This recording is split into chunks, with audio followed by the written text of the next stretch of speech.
Café com Informação.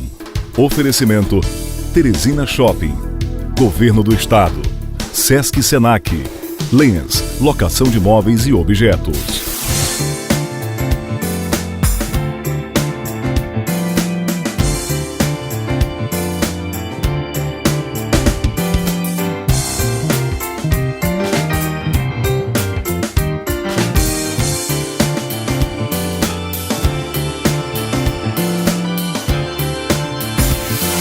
Café com Informação.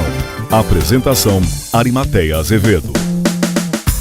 O Brasil amanheceu nesta segunda-feira com uma parcela da população festejando nas ruas como se fosse uma vitória da seleção brasileira, uma conquista da Copa do Mundo. A outra parcela, triste, como se o Brasil tivesse perdido, mais uma vez, a Copa do Mundo.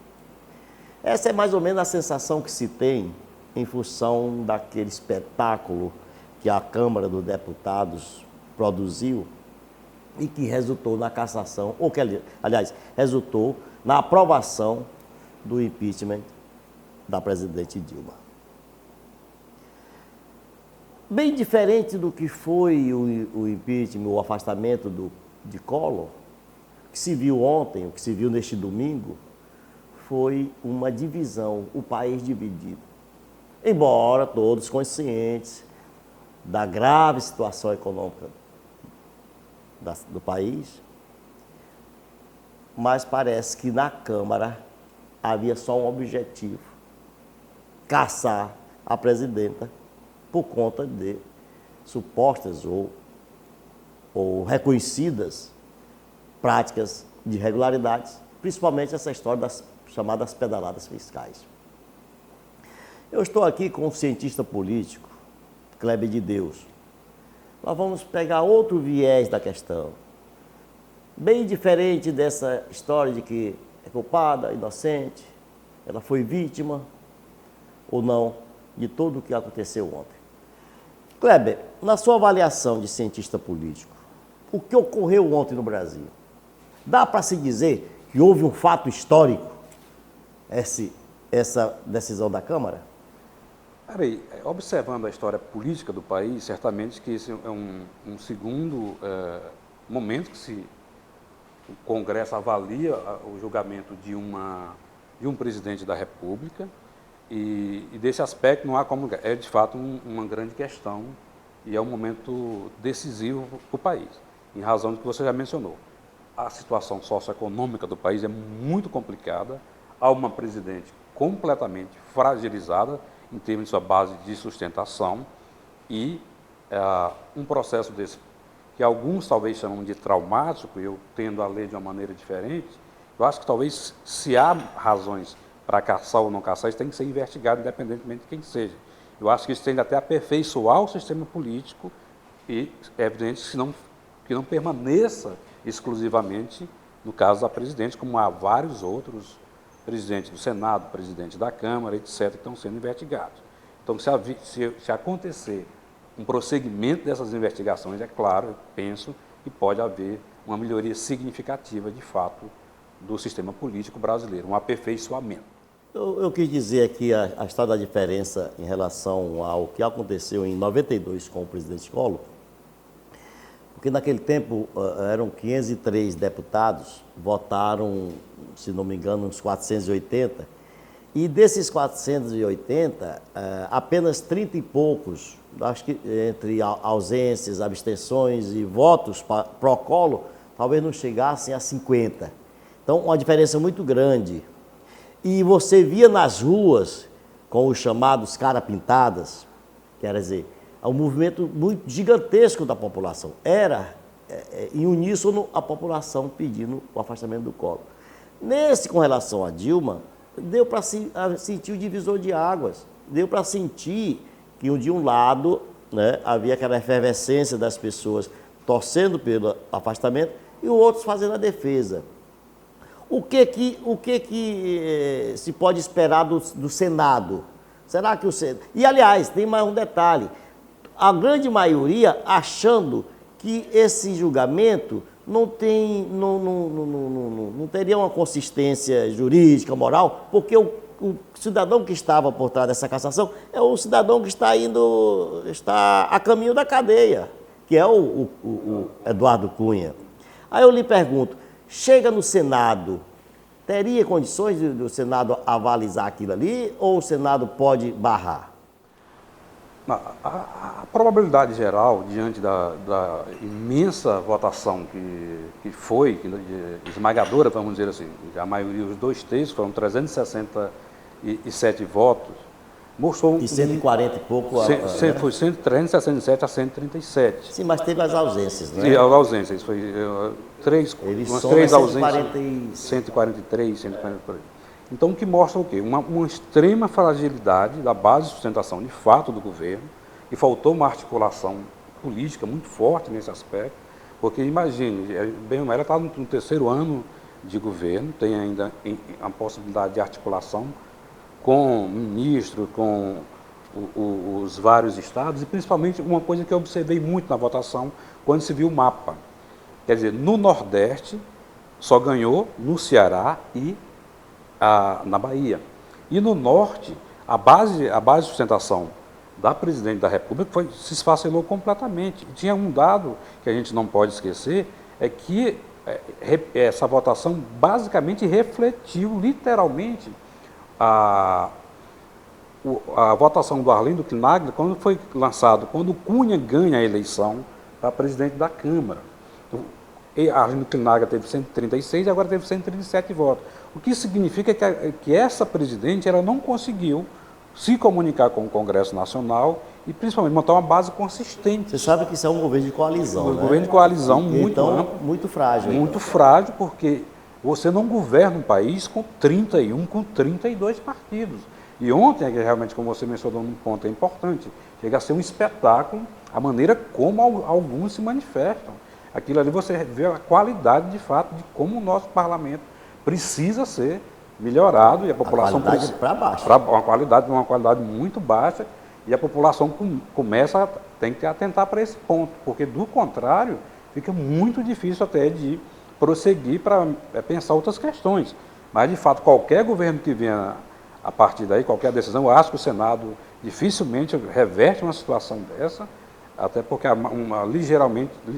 ligeiramente até a oposição já tem uma vantagem com relação ao governo, e bem ou mal há um certo respaldo também da população, e fica muito difícil o Senado reverter esse quadro no momento.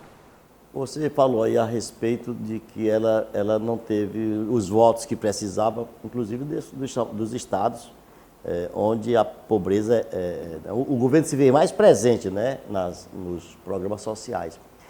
Teria havido, então, essa nítida divisão entre os ricos, estados ricos contra ela e apenas os pobres?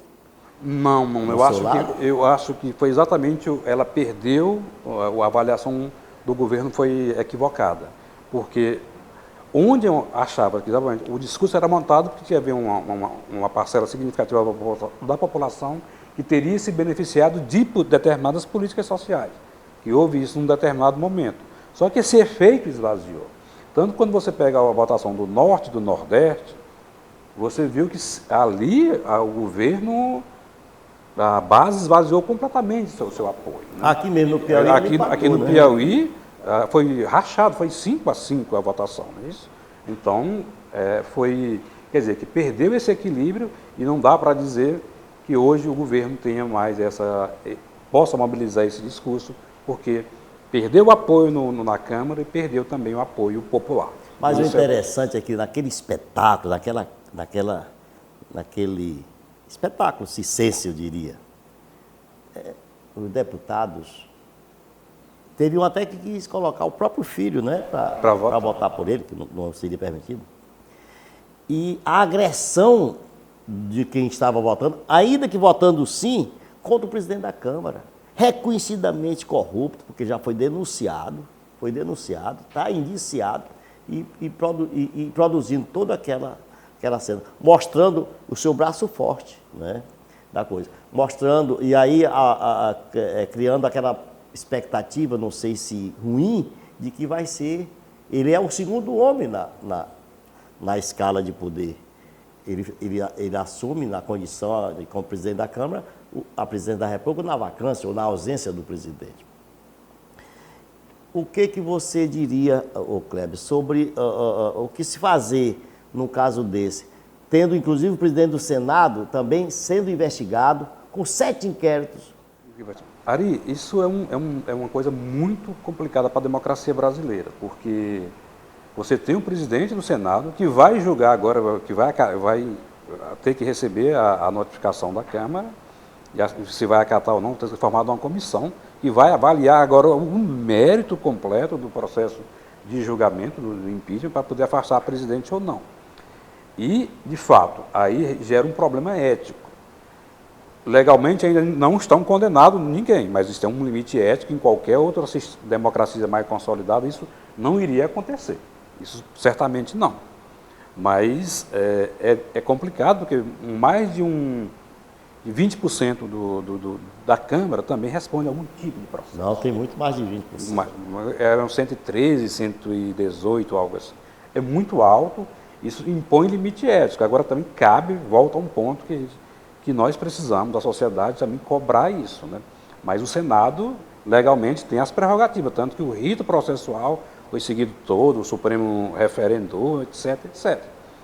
Agora tem esse impasse. Moralmente, é muito difícil destituir, você avaliar uma pessoa por corrupção ou não, por quebra de alguma lei, se você também está sendo acusado. Mas se não foi condenado ninguém ainda, o transitado e julgado, do ponto de vista legal ainda é válido. Mas o problema é que o padrão ético da nossa, vamos dizer assim, da nossa classe política, ou dos nossos julgamentos, eles estão num patamar aquém de qualquer parâmetro mínimo desejado.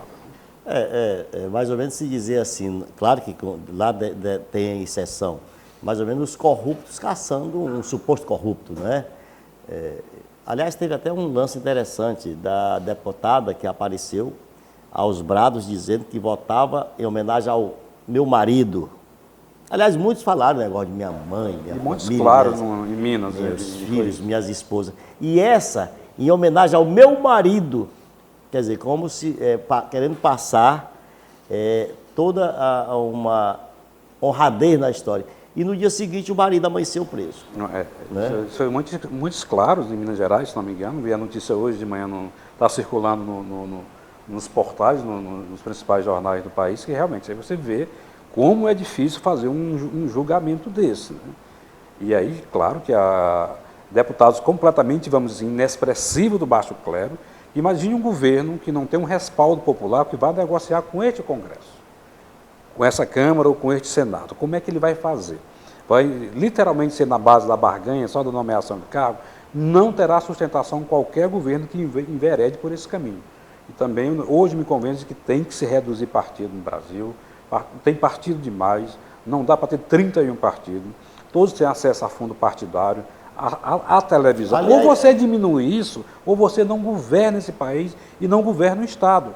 Porque isso que aconteceu ontem na Câmara, isso vai ter desdobramento nos estados. Isso que as pessoas também não estão percebendo. Terá grande desdobramento na Federação Brasileira. Não, é sobre esse assunto. Nós vamos voltar a falar sobre a chamada coalizão, né, que sustenta todos esses governos que surgem no país, e também a repercussão nos estados. Nós voltamos daqui a pouco. Café com informação. Oferecimento Teresina Shopping, Governo do Estado, Sesc Senac, Lens, locação de móveis e objetos.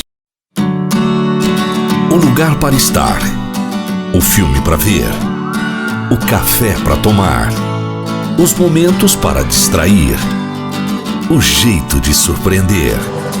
Tem coisas que são fáceis de escolher e tem lugares que foram feitos para serem escolhidos e se tornarem parte de muitas vidas, inclusive da sua. Teresina Shopping, há 19 anos, sua melhor escolha. O aniversário do Teresina Shopping vai dar R$100 mil pra você. A cada R$100 em compras você ganha uma chance no Giro Premiado. E pode levar na hora bicicletas, mini caixas de som com Bluetooth, kits para smartphones, bônus de compras para gastar com o que quiser no shopping e muito mais. Aproveite, são R$100 mil em prêmios. Quanto mais você comprar, mais chance tem de ganhar. Teresina Shopping, 19 anos, sua melhor escolha. O álcool compromete seus reflexos, reduz sua atenção e faz de você um motorista imprudente, que excede a velocidade e desrespeita a sinalização. A mistura bebida e direção é uma das maiores responsáveis pelos graves acidentes no trânsito e a segunda maior causa de morte entre os nossos jovens. Não dê folga para sua consciência. Se beber, não dirija. Detran Piauí, Governo do Estado. Comprovadamente, o cinto de segurança, bebê conforto e cadeirinha salvam vidas. Por isso, são obrigatórios, mas infelizmente muita gente persiste em não usá-los. Você não vai querer que a sua viagem tenha o mesmo desfecho dessa história. Use os dispositivos de segurança e assegure a sua vida e a de quem você ama. Detran, Piauí, Governo do Estado. Pensar numa festa, escolher a decoração, definir cores, peças. A Lemes Casa e Festa oferece o acervo mais completo para comemorar os momentos mais especiais de sua vida. Só na Lemes você encontra móveis e objetos em vários estilos para seu evento. São modelos exclusivos que você só encontra aqui. Então, pensou em festa? Pensou Lemes. Fone 86-3233-3026. O nosso entrevistado da semana é o cientista político Kleber de Deus. Estamos discutindo com ele essa história do day after da admissão pela Câmara dos Deputados do impeachment da presidente Dilma. Nós estávamos falando aqui sobre governo de coalizão. E o que ficou é que esse governo de coalizão é muito frágil. Pelos votos que a presidente teve, a impressão que se tem é que não precisava dos partidos aliados, dos vários partidos aliados, porque esses votos são os mesmos, como você disse no bloco anterior, que elegeram o presidente Arlindo Chinalha, não é, para a presidente da Câmara. Isso aí, eu acho que foi uma estratégia literalmente equivocada do governo nesse aspecto, porque se foram 25 votos a mais que a oposição teve para aprovar. Os 365 votos. 365 votos a mais do necessário. Né? Se o governo tivesse tido a capacidade de segurar pelo menos mais 2 partidos fortes, não precisava ter negociado com tantos partidos menores, que aí foi onde é que chama o chamado baixo clero, onde não se há controle desse número demasiado de partidos. E faltou exatamente essa articulação do governo, que realmente não tinha nesse momento, não teve aí o Ministério da Casa Civil, etc., e o conjunto do governo. Mas com esse número de partidos mostrou claramente que é inviável a governabilidade, principalmente de um presidente quando não tem uma avaliação positiva mínima, né? Fernando Henrique teve uma coalizão de partidos menores, o Lula já aumentou um pouco mais, mas os 2 governos de Dilma, ela ampliou isso de maneira demasiada. E sem o que mais se reclamava da presidente é que ela não tinha essa articulação, tanto que foi até mencionado que o Eduardo Suplicy, que era do partido dela, passou 4 anos tentando uma audiência com a presidente da República e desistiu. Você imagina um Senado do maior estado do país não conseguir isso. Então, prova que a presidente não tinha, de fato, essa capacidade de negociação e aí tentou enveredar pelo caminho mais fácil e num momento de extrema fragilidade que ela talvez vive. Surgiu essa justificativa de que estava difícil ela puxar para o seu lado esses deputados que ela sequer recebia, né? Ela realmente, o que se ouvia muito em Brasília é aquela falta de tato, falta de vontade de ela interagir com a classe política. Isso se expressou na votação. Isso aconteceu com o Collor. Com o Collor. Porque o que se discute muito é o seguinte, Claro, sem se descuidar ou sem desmerecer o ponto da questão que a denúncia contra ela. Mas o que se diz do Collor, que o Collor foi cassado sob suposta prática de corrupção e, na verdade, depois se descobriu por causa de um presente de um Fiat Elba, não é? Mas o que se diz muito é que o Collor não negociou com o Congresso. Aliás, se fala até jocosa, ou talvez injustamente, não sei, não comprou o Congresso.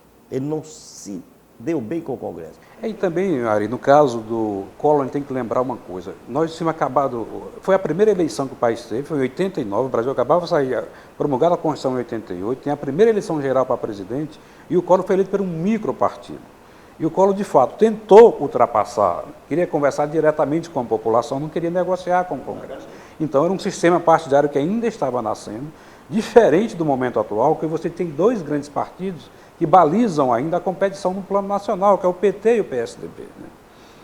O caso do Collor até... talvez eu estaria errado em dizer que nós vivíamos num bipartidarismo, no regime de força, pois é. E depois, quando abriu o regime, o pluripartidarismo avacalhou. Foi tão avassalador, porque nós temos mais de 30 partidos. Temos, acho que oficialmente hoje nós temos 32 partidos no TSE. Né? Então, esse muito partidarismo aí, pode-se criar partido à vontade. Eu acho que o problema não pode dar dinheiro de fundo partidário, nem acesso à televisão, porque, por exemplo, se você pega um caso que se fala muito, a Alemanha, qualquer partido para ter uma representação lá, precisa de 5% dos votos nacionais. É a chamada cláusula de barreira. Se você instituir isso aqui no Brasil, 2%, 3%, você já tira aí pelo menos 15 ou 20 partidos. Mas tem uma cláusula de barreira aqui. Que é o quociente eleitoral. Mas eles tentam reduzir isso fazendo o quê? Via as coligações, que aí é que complica. Tá? Aí, quando entra nessas coligações, entram todos aqueles candidatos que você vê que não tem condições nenhuma. Daí a história do partido de aluguel. Eles mantêm esses partidecos aí para fazer como de barganhar. Esse é um outro lado da questão que os partidos também, os partidos grandes também não querem admitir esse custo. Né? Temos esses partidos e quando eles querem, numa determinada campanha, fazer, digamos, uma estratégia mais suja ou mais dura, eles utilizam esses partidos menores para fazer uma campanha extremamente negativa. Termina sendo um jogo de barganha. Eu não vou fechar o acesso desses partidos, porque em determinado momento esses partidos irão me favorecer. Exatamente. E isso gera vai gerando uma assimetria de poder. Nessa história, a essa altura aí, a ideologia foi para as caleiras. Não tem critério ideológico, o critério é basicamente fisiológico mesmo, então vai ter isso em troca disso. Vai ser tantos votos por tantos minutos, então tantos candidatos. Isso fica muito ruim. Falando na história da fisiologia, o que se comentou muito nesses últimos dias é de que tinha mala de um lado da Dilma e mala do lado do Temer. Aliás, mala mais cheia do lado do Temer. Por que a história? Porque se dizia que a Dilma estava comprando com cargos, tentando colocar nos cargos deixados pelo PMDB ou pelo PP, aqueles de última hora. Também a história de que do lado do Temer, não só a promessa de participar do próximo governo, neste eventual governo, como também o empresariado que estava todo contra a Dilma, que está todo contra a Dilma, muita gente desse segmento estaria ajudando financeiramente. Essa coisa do Temer, pelo lado do Michel Temer, é o seguinte, a chamada perspectiva de poder. Se um governo já está morrendo, por que eu vou permanecer naquele governo? Então, e a Dilma foi, da presidente Dilma, o problema qual foi? De fato, até teve a edição extra do Diário Oficial, com nomeação, destituição, etc, etc. Mas que a barganha houve dos dois lados foi muito forte. Né? E se qualquer governo enveredar literalmente por esse caminho, perde completamente essa onda cívica e participativa que teve o Brasil, ela é afetada claramente, né? Porque muita gente de fato não tinha vínculo partidário, ninguém é ingênuo para achar que nessas manifestações não tivesse interesse dos dois lados, mas também muita gente foi pedindo algo de novo na política brasileira. Né? E se um novo governo, que vai ser um governo de coalizão, resta saber como é que vai ser este governo, e aí vai depender também de muito do comportamento de outro ator central, que é o STF agora, que acredito que vai ser mais judicializado a partir desse momento agora. E se entrar com essa composição, nesse mesmo aspecto, vai ser muito difícil a situação do país, e aí realmente é imprevisível o que vai acontecer. O jornalista Assis Moreira, que é um piauiense que há 30 anos mora na Europa e é correspondente desde 2005 do Valor Econômico na Europa, ele mora na Suíça, ele esteve cobrindo aquele fórum, um seminário internacional lá em Lisboa, e teve contato foi atrás para entrevistar o Aécio, o Serra, esteve com o deputado Parlandim, e nós temos ligação muito estreita. Ele sempre me passa informações dessas coisas que ele anda por aí. O que ele não passa, que ele vai fazer até uma revelação, o que não é bom para o Valor Econômico, ele passa para mim, com relação para botar aqui no Portal AZ, na minha coluna. E ele me disse uma coisa interessante, que ele sentiu no Serra, na conversa com o senador José Serra, aquela vontade louca de ser ministro deste governo Temer.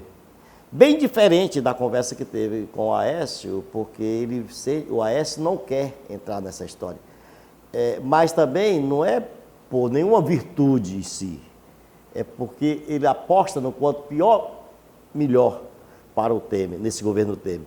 Se mais o Temer errar, melhor para eles em 2018, que já pega descida ladeira abaixo, tanto a Dilma como o Michel Temer. O que é um cálculo extremamente arriscado, né? Porque todos, Serra, Aécio e Lula, todos eles têm mais de 50% de rejeição, não tem menos de 50% de rejeição. Entretanto, o Lula ainda tem uma liderança, tem um percentual de 20%, 22% ali de intenções de voto, segundo algumas pesquisas, inclusive a pesquisa do Datafolha. Quer dizer, apesar dos pesares, ainda é o melhor avaliado. É o mais bem avaliado. Vamos dizer, tem 20% do eleitorado. O que significa? Numa nova, se o Temer for cassado, se for pedir entrada com recurso no STF, foi impugnada a chapa, aí começa o problema, né? Bom, aí vai ter que fazer o quê? O presidente da Câmara vai ter que subir interino, ainda vai ter que ter, se não me engano, novas eleições. E aí como é que fica essa situação, né?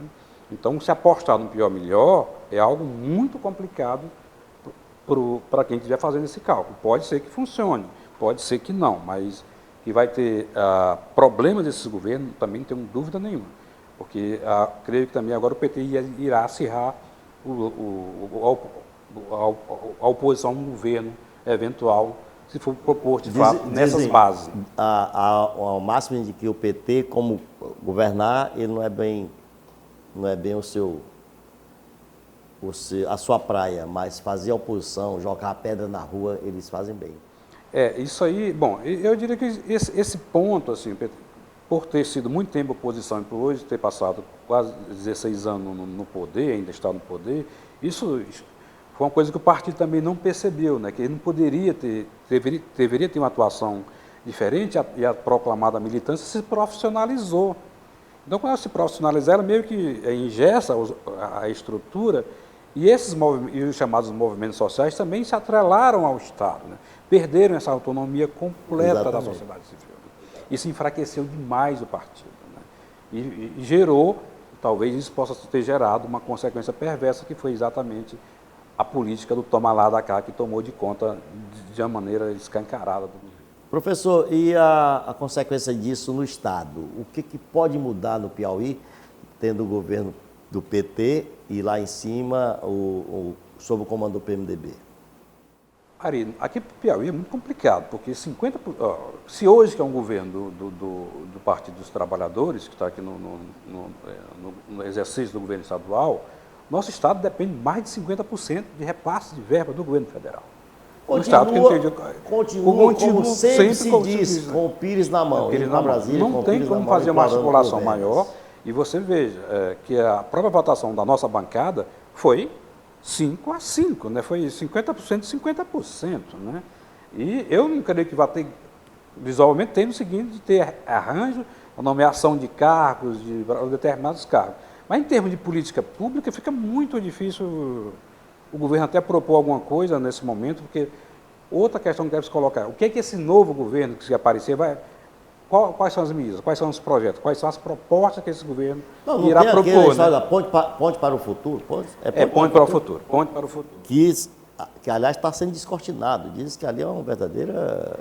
Aí são medidas que talvez ali tenham sido jogadas, propostas ou ideias, que não foi, ninguém sabe como é que implementa aquilo, né? Tipo uma carta de intenção. Tem uma carta de intenção, mas temos que negociar com algumas coisas, que alguns atores dizem, eu só sento à mesa se for para dizer, eu quero negociar, mas de acordo com isso, com isso, com isso. E talvez fosse uma ideia interessante, no momento que fizesse essa negociação. Mas, só para ir para a mesa negociar sem absolutamente saber o que está sendo proposto, fica muito difícil, né? E isso vai ter desdobramento nos governos estaduais, certamente que tem, vamos dizer assim, um novo rearranjo do quadro nos cenários estaduais. Por exemplo, o deputado Júlio César, que é governo lá e governo aqui, ele tem até secretarias. E votou contra a presidente, que é do partido do governador. Eu vi a declaração do voto do deputado Júlio César, até causou uma certa surpresa. Ou se vai dizer que não tem nada a ver, tudo vai continuar como antes, porque uma coisa é uma coisa e a outra coisa. Quer dizer, lá é governo federal, aqui já não é o deputado Júlio César que responderia, e sim o seu filho, Georgiano, que é deputado estadual. Não tem como fazer essa separação. E há impactos, claramente, não tem como desatrelar essa discussão. Embora não seja nacionalizado em razão da estrutura do sistema político brasileiro, mas isso tem consequências, é claro que tem. Para qualquer partido, no PSD, ser oposição no governo federal, que era, agora ser situação no governo estadual, como é que fica também a própria situação do governador para chegar para essa bancada? Temos alguns projetos e temos que tentar buscar recursos. Como é que a gente negocia com essa bancada do ponto de vista programático, né? Em termos de discussão de projetos de política pública? É muito difícil. O próprio PP. O PP agora ficou numa situação, estava no governo, passou algo mais de 12 anos no governo federal, saiu há pouco, 15, 20 dias atrás, e isso gera um constrangimento para o governador muito grande para ele negociar. Porque aí mostra também, um certo momento, apoiei, mas não tive a contrapartida, né? E aí fica muito difícil para dizer que não vai ter aresta, que não vai ter qualquer tipo de atrito entre esses atores, que terá. Até porque vamos ter eleição agora em 2016 e muita coisa já está sendo pensada para 2018. Surgiu, ontem eu li na Mônica Bergamo uma tentativa de encurtar tudo isso.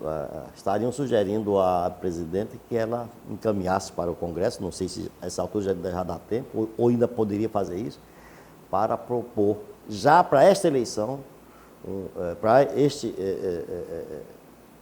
eleições gerais, quer dizer, encurtando o mandato dela e de todo mundo. É muito difícil, porque isso precisaria modificar a Constituição. Você imagina se o governo não teve votação para barrar esse pedido, essa autorização. Ele não vai ter apoio lá. Vai ter 372 votos, os 2 terços que ele não teve ontem, de um governo extremamente fragilizado para propor eleições gerais.